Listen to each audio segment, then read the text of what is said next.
Hello student, welcome back to my channel. আশা করি সকলে ভালো আছো।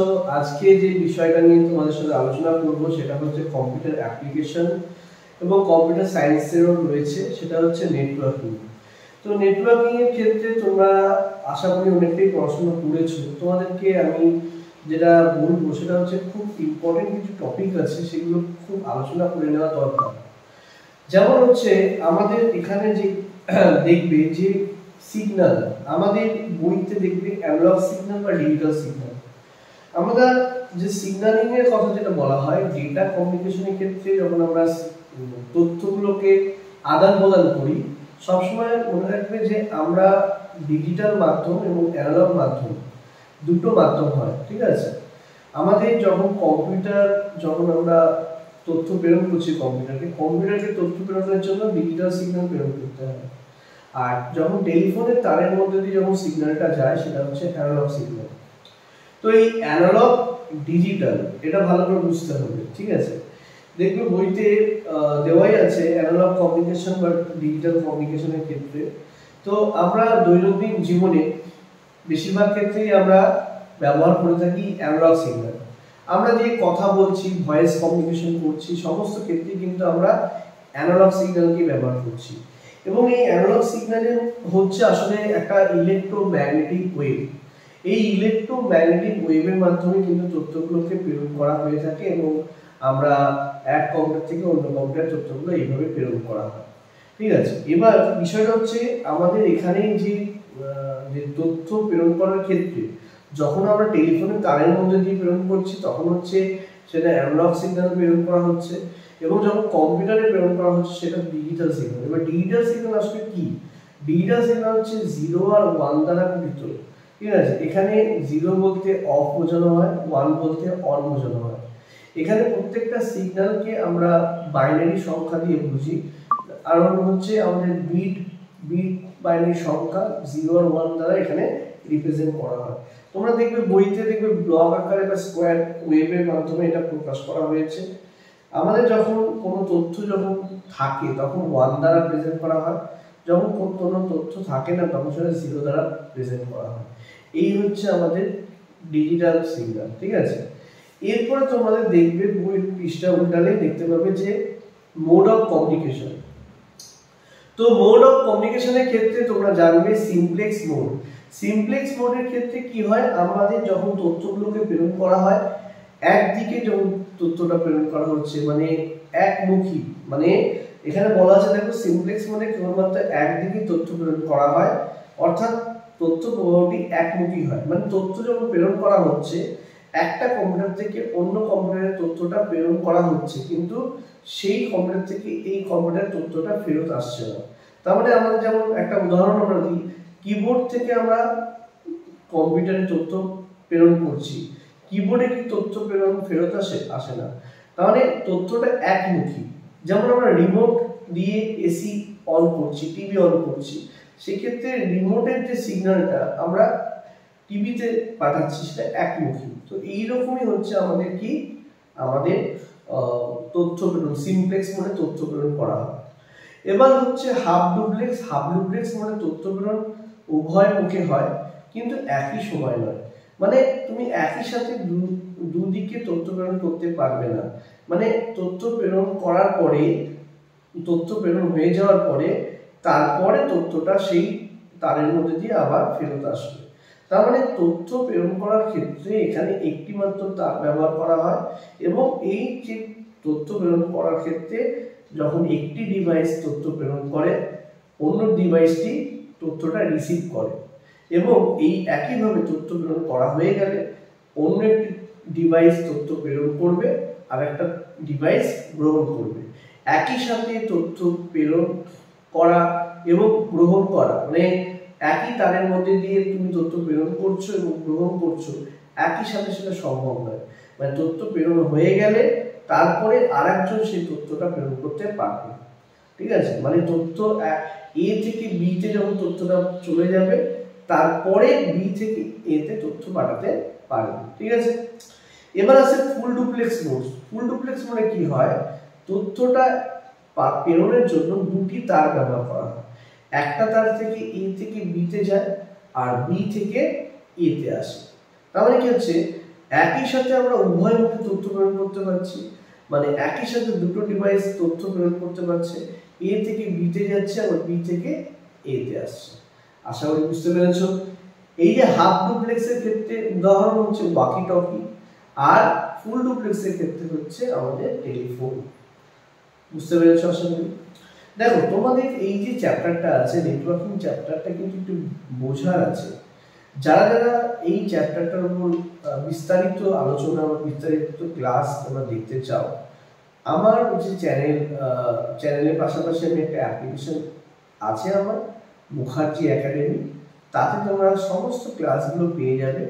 আমার রেকর্ডেড ক্লাস আছে সেখানে সমস্ত ক্লাসগুলো তোমরা দেখতে পারো। পারচেস করতে হবে অ্যাপ্লিকেশন থেকে, তুমি পারচেস করে দেখতে পারো, বা ডেমো ক্লাসও আছে কিছু, সেগুলো দেখতে পারো। কেমন লাগে তোমরা অবশ্যই জানাবে। আচ্ছা, এবার আসি নেটওয়ার্কের যে টাইপ, মানে নেটওয়ার্কের প্রকারভেদ। দেখো ল্যান, ম্যান, ওয়্যান। ল্যান মানে হচ্ছে লোকাল এরিয়া নেটওয়ার্ক, ম্যান মানে মেট্রোপলিটন এরিয়া নেটওয়ার্ক, আর হচ্ছে ওয়্যান মানে ওয়াইড এরিয়া নেটওয়ার্ক। তাহলে এই যে তিনটে নেটওয়ার্ক আছে, তিনটে নেটওয়ার্ক আমাদের বুঝতে গেলে ভালো করে জানতে হবে যে নেটওয়ার্কের পরিধি। আজকে ল্যানের পরিধি হচ্ছে খুব সীমিত, একটা বিল্ডিং বা একটা বাড়ি বা একটা অঞ্চলের মধ্যে সীমাবদ্ধ, খুব জোর 1 কিলোমিটার পর্যন্ত এর পরিধি। তাহলে ল্যান বলতে আমরা যেটা বুঝি লোকাল এরিয়া নেটওয়ার্ক, মানে একটা নির্দিষ্ট অঞ্চলের মধ্যে, মানে কাছাকাছির মধ্যে একটা বিল্ডিং বা একটা অঞ্চলের মধ্যে যে নেটওয়ার্কটা গড়ে উঠছে তাকে লোকাল এরিয়া নেটওয়ার্ক বলে। এই লোকাল এরিয়া নেটওয়ার্ক কিন্তু সবচেয়ে দ্রুত কাজ করতে পারে এবং এতে যে তথ্যগুলো প্রেরণ করা হয় সব থেকে ফাস্ট, ঠিক আছে, কারণ কাছাকাছির মধ্যে দ্রুত তথ্য প্রেরণ করা যায়। এবং এই যে নেটওয়ার্ক সব থেকে সহজ সরল হয়, এখানে কোনো জটিলতা দেখা যায় না, এই নেটওয়ার্কটা খুব ভালোভাবে কাজ করে, ঠিক আছে। এবং এখানে দেখবে যে নেটওয়ার্কের সম্পর্কে আরো কিছু অঞ্চল মানে বলা আছে, যে এই যে লোকাল এরিয়া নেটওয়ার্ক, এটা কিন্তু নিজস্ব একটা নেটওয়ার্ক তৈরি করা যায়, সরকারি ক্ষেত্রেও তৈরি করা যায়, বেসরকারি, মানে আমি চাইলে আমিও ল্যান্ড তৈরি করতে পারি, তুমি চাইলে তুমিও ল্যান্ড তৈরি করতে পারো। এই ল্যান্ড তৈরি করার জন্য কি প্রয়োজন? ল্যান্ড তৈরি করার জন্য তোমাকে মিনিমাম 2টো কম্পিউটার দরকার এবং তার দরকার আর ডিভাইস দরকার। তো এই হচ্ছে লোকাল এরিয়া নেটওয়ার্ক তৈরি করার জন্য তোমার প্রয়োজনীয় ডিভাইসগুলো। এবার দেখবে যে এই যে আমরা আনুষঙ্গিক যে ডিভাইস ব্যবহার করছি সেগুলো খুব সীমিত দাম হয়, এই জন্য লোকাল এরিয়া নেটওয়ার্ক খুব ভালো হয়। এছাড়াও এখানে সব ধরনের তথ্য প্রেরণ করা যায়, টেক্সট, অডিও, ভিডিও সব তথ্য এখানে প্রেরণ করা যায়। আর এই ল্যানে যখন কানেকশনটা করা হয় মূলত কেবিলের মাধ্যমে তথ্যগুলোকে প্রেরণ করা হয়। কেবিল মানে হচ্ছে twisted pair cable, coaxial cable, fibre optic cable. এই কেবিলের মাধ্যমে যখন তথ্যগুলো প্রেরণ করা হয়, খুব কাছাকাছি ক্ষেত্রে এই তথ্যগুলোকে প্রেরণ করা হয়েছে।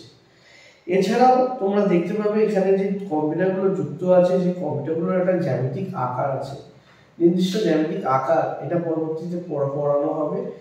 যে টপোলজি হয় সেই টপোলজি সম্পর্কে তোমরা জানবে, নেটওয়ার্ক টপোলজি, ঠিক আছে, bus topology, ring topology, star topology. এবং এর যে গঠন সহজ হওয়ার জন্য এর খরচ অনেক কম এবং সম্প্রচার হতে কম সময় নেয়, মানে এই যে তুমি তথ্য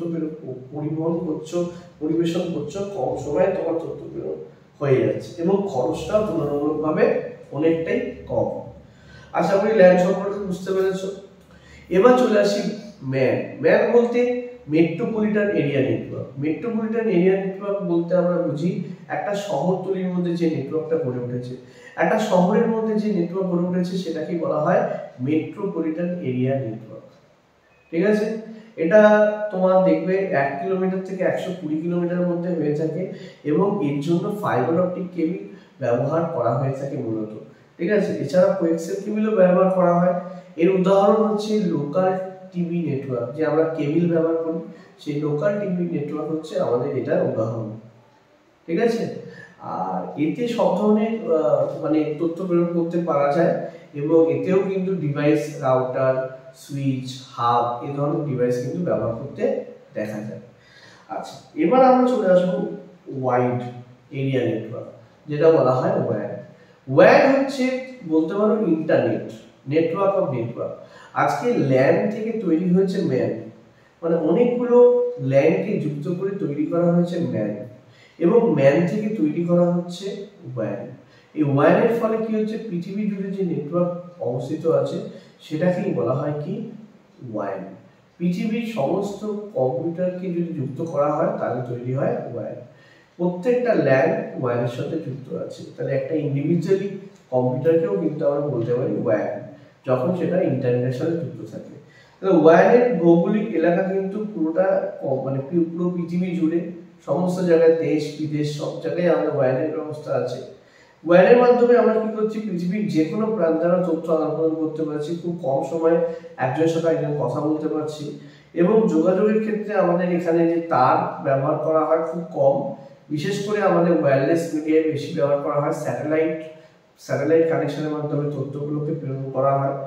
এছাড়াও আমাদের এখানে যে টপোলজি এখানে অনিয়মিত টপোলজি, কোনো আকার থাকে না, এবং তথ্য প্রেরণের হার হচ্ছে 56 kbps থেকে 1.44 mbps পর্যন্ত এর হার, মানে স্পিড আছে। এবং ওয়্যানের সুবিধা যেমন আছে অসুবিধাও আছে। বিভিন্ন ক্ষেত্রে আমরা সুবিধা পেয়ে থাকি, বিভিন্ন কাজের ক্ষেত্রে, বিভিন্ন এডুকেশনের ক্ষেত্রে। এবং অসুবিধার মধ্যে তোমরা ভাইরাস অ্যাটাক, ইমেলে তথ্য হ্যাক হয়ে যাওয়ার সম্ভাবনা আছে, এইগুলো অসুবিধার মধ্যে রয়েছে। দেখো, তোমাদের আশা করি বোঝাতে পেরেছি, কিছুটা অংশ আমি আজকে পড়ালাম। আমার পরবর্তী ভিডিও আসছে, একটা করে ভিডিও করব। প্রতিদিন আমি চেষ্টা করব কিছু না কিছু বিষয় ক্লাস 11 ক্লাস 12 এর উপরে তোমাদের থিওরি ক্লাস বা প্র্যাকটিক্যাল ক্লাস আসতে চলেছে। আমি তোমাদের কাছে এটুকুই রিকোয়েস্ট করব, পাশে থাকো, ভিডিওটা শেয়ার করো বন্ধুদের সাথে, যাদের কম্পিউটার আছে তাদের কাছে শেয়ার করো। পারলে অনেকের গ্রুপ আছে, ফ্রেন্ডস গ্রুপে একটু শেয়ার করে দাও।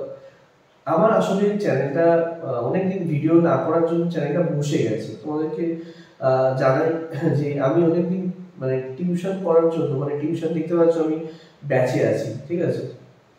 তো এই জন্য কি হচ্ছে, আমি অফলাইন পড়ানোর জন্য আমি মানে অনলাইন আসতে পারি না, সেই জন্য আমি ভিডিও করতে পারতাম না। তো আমি চেষ্টা করছি রোজ একটা করে ভিডিও করার, তোমাদের কিছু ভিডিও দিয়ে তোমাদের শেয়ার করার। তোমাদের সাপোর্টটা দরকার, তোমাদের সাপোর্ট থাকলে আমার ভিউ আসলে আমি ভিডিও করতে আগ্রহ হব।